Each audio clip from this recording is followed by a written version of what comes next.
ओम श्री गणेशाय नमः। ओम श्री गुरुभ्यो नमः। श्री विष्णोरष्टाविंशतिनाम स्तोत्रम्। अर्जुन उवाच किं नु नाम सहस्राणि जपते च पुनः पुनः यानि नामानि दिव्यानि तानि चाशक्ष केशव।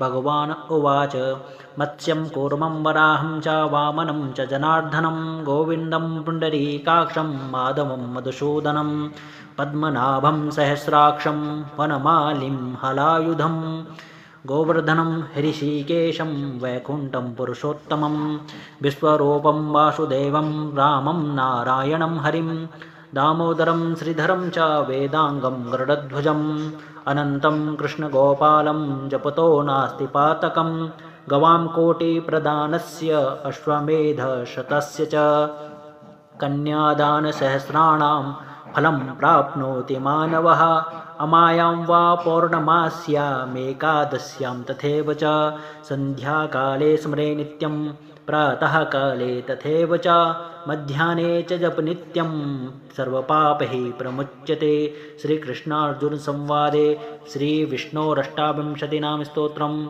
विष्णु अर्पणमस्तु। ओम।